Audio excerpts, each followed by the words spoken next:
All right, here we are at Venable Hall to see Dr. Sidney Wilkerson-Hill. He's going to talk to us about some organic chemistry and some natural product synthesis. So why don't you tell us a little bit about your background and how you ended up at UNC? Okay, yeah. So I'm originally from North Carolina.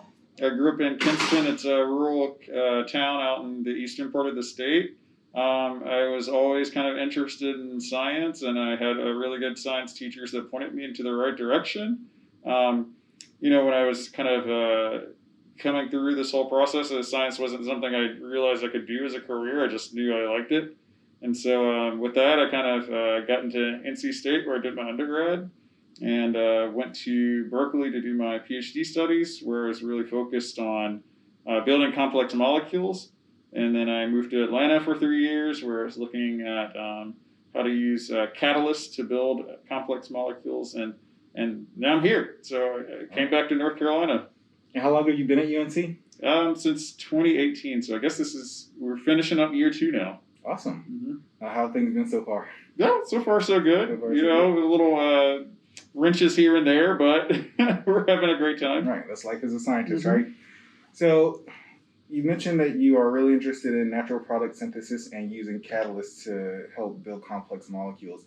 Tell us a little bit about some of the types of molecules that you're interested in, and just what your ultimate goal is for your research. What's one thing you'd like to really accomplish with it? Yeah, so I would say one of my ultimate goals is actually to build a compound that's never been synthesized before that has known anti-HIV activity, right? So as I think many people are well aware, HIV is still an ongoing challenge, right?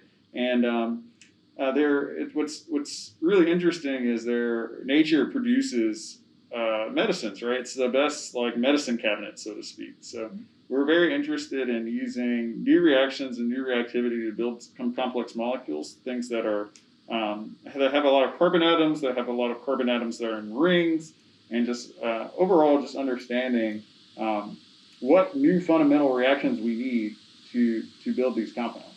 Okay.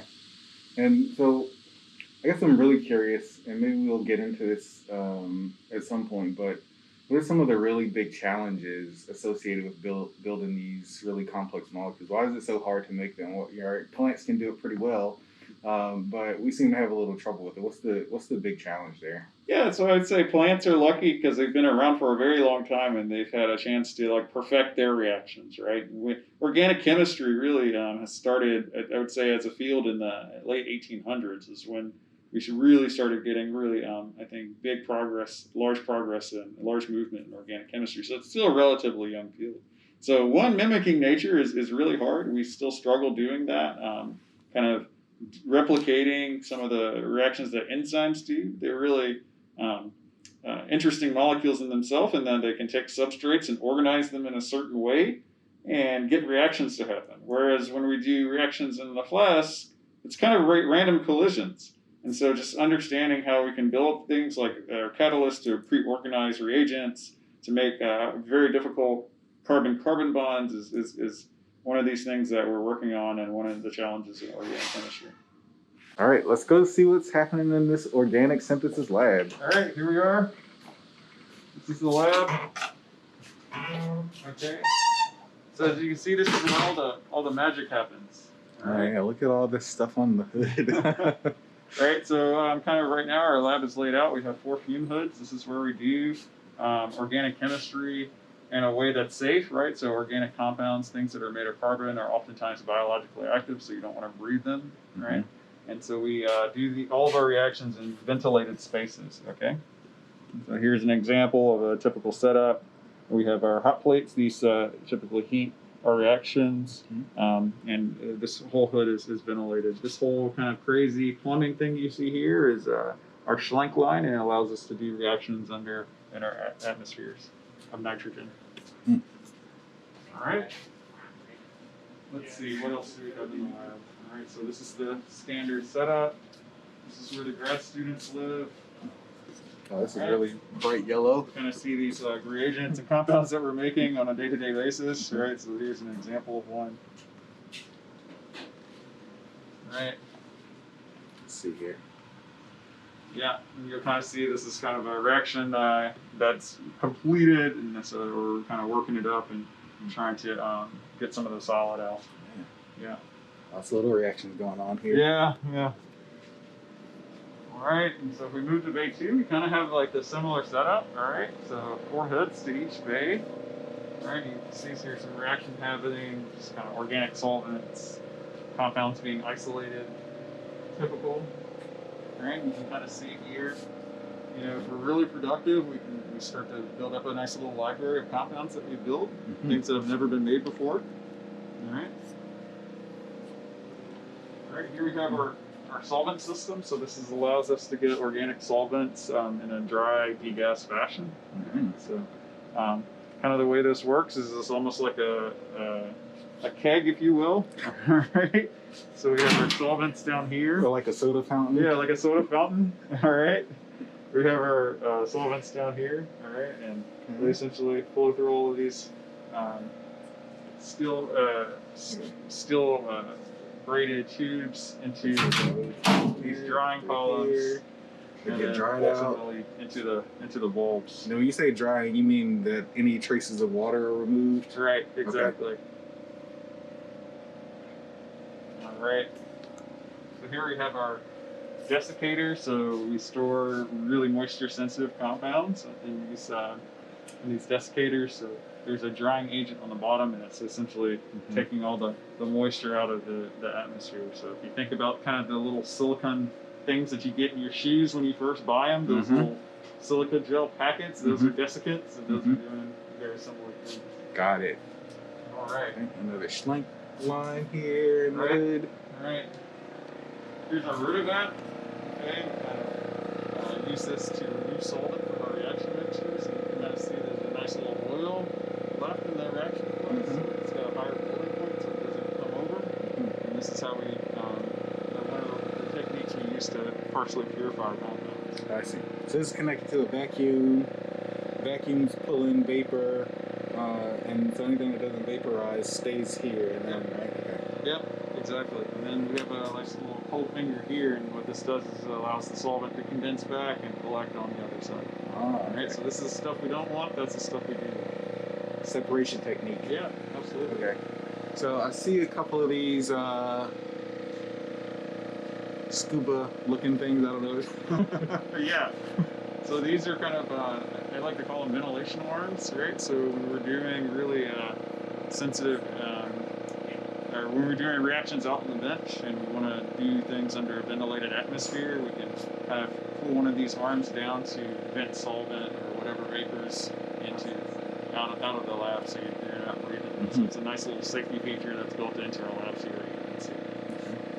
So yeah, it sounds like you go through a lot of trouble to keep water out. Yeah. And to keep solvents from getting into the atmosphere in general. Yeah, absolutely. Water is like our worst nightmare in organic chemistry.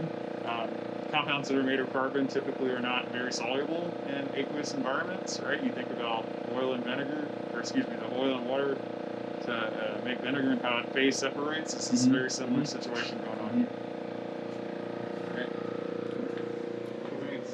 Right. Okay, so here's our kind of like last area. This is where we keep some of our fun, fancy instruments. This is our glove box, so it allows us to do reactions under completely inert atmosphere. So this is kind of one of these critical instruments that we need in our lab to do really advanced reactions. So for compounds that are extraordinarily air sensitive, we store them in here. This whole atmosphere here is nitrogen, so that no oxygen gets in and it doesn't react with these very oxygen sensitive compounds. I see. Yeah. Seems pretty sophisticated. It's got like all these monitors that tell you about how much oxygen and water is in there. Yeah, absolutely. Right. So that's one of the critical components of the box, is it keeps track of not only the pressure inside the box, but also the oxygen content and the water content. We like for these to typically be below 0.2 ppm. Okay. So less than 0.2 parts per million. Got it. And then how do you get things in and out of this? So, I mean, these things obviously didn't come built into the cabinet. How'd you get them in there? Yeah, so it's cool. So essentially what we have here is like an antechamber. I like to think of it like similar to the ones you find on the space station, right? Mm-hmm. And so essentially what happens is this is all nitrogen in here, and this is all oxygen and air out here. So what we can do is we can put this antechamber under vacuum to remove any type of atmosphere that's in there, and then backfill it with nitrogen or the inert atmosphere. So essentially what we can do, and I can demonstrate really quickly, we fill this back up. Okay, we're pumping nitrogen into the antechamber, right? And then what we can do is actually just simply open it up from the outside and put things in. Mm-hmm. Right? You have a nice little slide out tray here. Right? And then once your compound goes in, you close it. Put this back under vacuum and cycle this 2 or 3 times so that you have completely inert atmosphere here, and then your compounds can come in. Awesome. Yep. Very cool. Yeah, and for the larger items, we have the big antechamber here. Unfortunately, I can't cycle this one because it would take up a lot of time. But, for the larger instruments and objects, that's just how we get those in. Got it. Yeah. All right. And so kind of wrapping up the lab tour, here we have our actual reagents that we use, right? So, in order to do organic chemistry, it's very much like cooking. You have to buy your starting ingredients from somewhere, right? And so we can buy these from commercial vendors, and we store them in our nice ventilated cabinets, right? So here, all of these are organic compounds, and whatever we're doing for the day, we come in and we take one of them off the shelf and put it into a reaction flask and hope that we get the reactivity that we want. So many compounds. Yeah. So right now, our inventory, we have over 2,000 compounds inventory. Over 2,000? Yeah. Wow. And again, it's kind of like our kitchen cabinets. We always want to stay stocked up with whatever you might need to make the meal that you're trying to make. All right.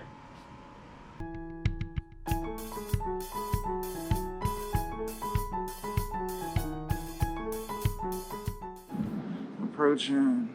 All right. Okay. Following you.